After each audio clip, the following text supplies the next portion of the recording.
Shalom saudara-saudaraku yang saya kasih di dalam Tuhan. Salam sehat bagi kamu semua. Saya Pendeta Joni Delima kembali menjumpai saudara dalam program Renungan Pagi Penyejuk Iman. Tema kita hari ini, keluargaku adalah sorgaku, menjadi ibu yang bijaksana. Untuk pembacaan firman Tuhan, mari kita berdoa.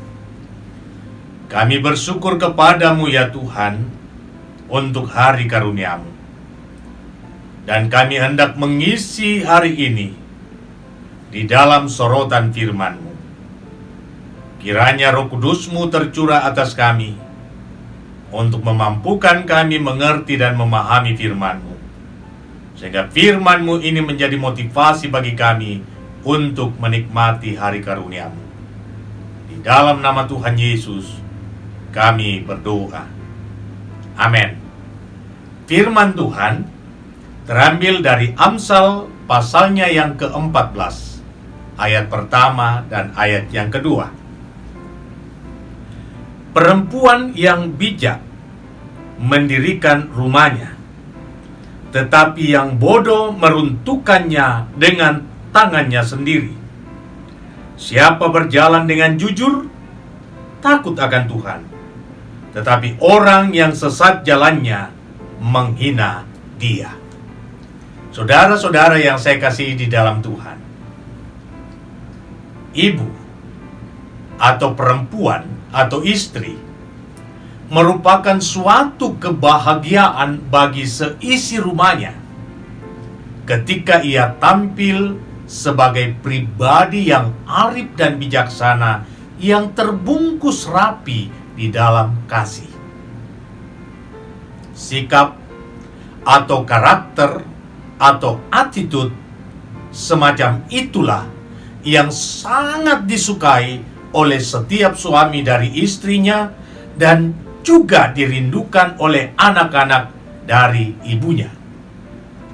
Hal seperti inilah yang kemudian dikemukakan oleh penulis kitab Amsal, bahwa ada perbedaan yang mendasar antara ibu atau perempuan atau istri yang bijaksana dengan mereka yang tidak bijaksana.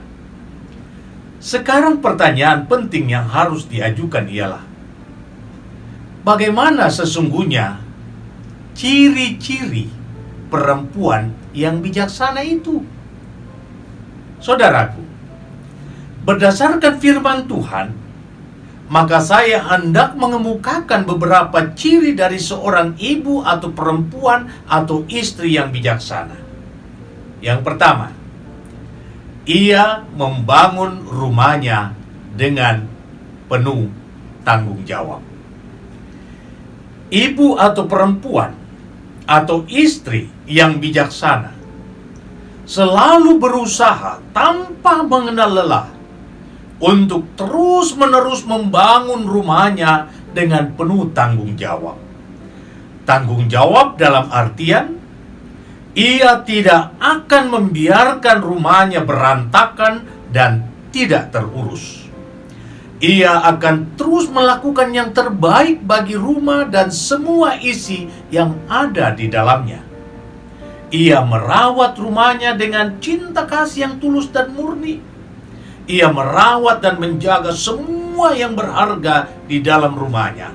Dan harta yang paling berharga baginya adalah suami dan anak-anaknya. Dan disinilah ia akan terus berkarya demi memajukan kesejahteraan seisi rumahnya. Ia berjuang supaya kebahagiaan tercipta di dalam rumahnya. Ia akan membiarkan dirinya untuk berjuang terhadap sesuatu yang akan merusak rumah tangganya. Ia sigap mencegah segala sesuatu yang berpotensi menghancurkan dan merampas keutuhan dan kebahagiaan seisi rumahnya. Itulah karakter seorang ibu atau istri atau perempuan yang bijaksana. Setiap problem dalam rumahnya dikelola dengan baik dan benar. Beda dengan ibu atau perempuan atau istri yang tidak bijaksana. Ia jadi sumber petaka bagi seisi rumahnya. Ia jadi sumber konflik bagi seisi rumahnya. Ia menjadi perusak kebahagiaan dalam rumahnya. Itulah makna yang terkandung di dalam pernyataan penulis kitab Amsal, yaitu bahwa perempuan atau istri yang tidak bijaksana meruntuhkan rumahnya dengan tangannya sendiri. Yang kedua, saudaraku, ia membangun rumahnya dengan takut akan Tuhan. Ibu atau perempuan atau istri yang bijaksana selalu memiliki hati yang tunduk pada otoritas Tuhan. Ibu atau perempuan atau istri yang bijaksana senantiasa memiliki hati yang takut akan Tuhan.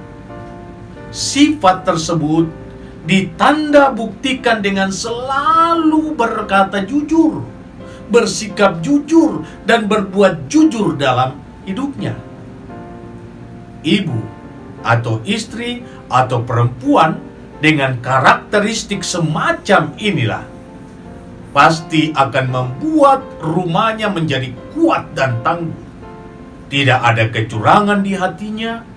Ia tidak akan membuat sesuatu yang dapat merugikan dirinya dan juga rumah tangganya. Beda dengan ibu atau perempuan atau istri yang tidak bijaksana. Ia serampangan dalam hidupnya. Ia angkuh dan tidak tunduk kepada otoritas Tuhan. Ia tidak memiliki hati yang takut akan Tuhan. Hal itu ditanda buktikan dengan perilaku amoral, ketidakjujuran, dan perbuatan jahat lainnya. Itulah makna yang terkandung di dalam pernyataan penulis Amsal, yaitu ia menghina Dia, yakni Tuhan. Dan saya menegaskan dan mau mengatakan bahwa berbahagialah suami yang memiliki istri yang bijaksana dalam mengelola aktivitas di dalam rumahnya. Dan inilah yang dikatakan Amsal pasal 31 ayat 10-11 dan ayat yang ke-28. Demikian, istri yang cakap atau istri yang bijaksana, siapakah akan mendapatkannya? Ia lebih berharga daripada permata. Hati suaminya percaya kepadanya. Suaminya tidak akan kekurangan keuntungan. Anak-anaknya bangun dan menyebutnya berbahagia. Pula suaminya memuji Dia. Mari saudaraku, saya ingin mendoakan secara khusus bagi kaum ibu. Kiranya sungguh-sungguh menjadi pribadi yang takut akan Tuhan, yang olehnya seisi rumah tangga diberkati oleh Tuhan. Dan bersamaan dengan itu pula, kita akan mendoakan anak kekasih Devi, anak dari Bapak Agustinus Sipi, yang menjalani masa koas di Kalimantan Selatan. Kiranya Tuhan Yesus memberkati dan menolong dalam penyelesaian koasnya itu. Kita pula berdoa buat anak kekasih dari Ibu Agus Duma, yakni anak Samuel, yang sudah tidak mau lagi sekolah karena pergaulan di sekitar lingkungan rumahnya. Tidak mau dengar-dengaran dan memberontak terhadap orang tuanya. Semoga Roh Kudus bekerja untuk menyadarkan dan membawa dia pulang ke jalan yang benar. Mari kita berdoa. Tuhan Bapa di sorga, kami bersyukur atas firman-Mu hari ini, yang menyapa secara khusus buat kaum ibu, kaum perempuan, atau istri-istri. Kiranya menjadi pribadi-pribadi yang berkarakter takut akan Tuhan. Dalam sikap dan perilaku yang demikian, mereka akan menjadi sumber kebahagiaan di tengah keluarga, Suami tidak akan pernah kekurangan keuntungan, dan anak-anak pun dapat meraih masa depan.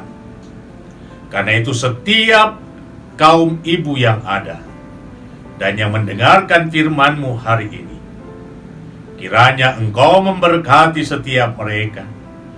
Engkau memegang dan menggenggam tangan mereka dengan tangan-Mu yang penuh kuasa dan mujizat, agar mereka dapat menata kelola kehidupan rumah tangga dengan arif dan bijaksana, yang olehnya berkat dan sorga-Mu dihadirkan dalam keluarga. Pun demikian buat pasangan hidup masing-masing, Tuhan berkati agar menjadi pribadi yang mengayomi, sehingga dengan itu pula setiap kaum ibu atau perempuan atau istri dapat dengan leluasa mengerjakan peran mereka sebagai sumber kehidupan di tengah-tengah keluarga. Pagi ini Tuhan, kami mau berdoa buat anak kekasih Devi, anak dari keluarga Bapak Agustinus Sipi, yang sekarang sedang menjalani koas di Kalimantan Selatan. Kiranya Tuhan yang akan memberkati dan menyertai dalam penyelesaian koasnya tahun ini. Biarlah ia dapat menyelesaikannya semua dengan baik, dan dengan itu pula ada syukur dinyatakan di hadapan-Mu, dan nama Tuhan dimuliakan di atas segala-galanya. Kami pun berdoa buat anak kekasih Samuel, anak dari Ibu Agus Duma, yang sekarang ini tidak mau sekolah karena pengaruh lingkungan sekitar. Mari Tuhan, kiranya kuasa Roh Kudus-Mu bekerja untuk menyadarkan anak kekasih bahwa apa yang ia perbuat sekarang justru menjerumuskan masa depannya. Mari Tuhan sadarkan dia agar ia kembali ke jalan yang benar, untuk menjadi anak yang dengar-dengaran terhadap orang tua dan takut akan Tuhan, sehingga dengan demikian ia boleh meraih masa depannya dan Engkau yang dipermuliakan. Berkati semua umat-Mu hari ini, siapapun mereka, apapun pergumulan mereka, pun demikian rumah tangga mereka, anak cucu mereka, Tuhan berkati. Hamba percaya apa yang Tuhan berkati akan diberkati untuk selama-lamanya. Di dalam nama Tuhan Yesus kami berdoa. Amin. Saudara-saudaraku yang saya kasih di dalam Tuhan, jikalau saudara memiliki problem atau persoalan dalam kehidupan rumah tangga atau apapun juga, bisa menyampaikan lewat kolom komentar atau dapat menyampaikan lewat nomor WA yang ada di bawah ini. Selamat beraktivitas. Tuhan Yesus memberkati.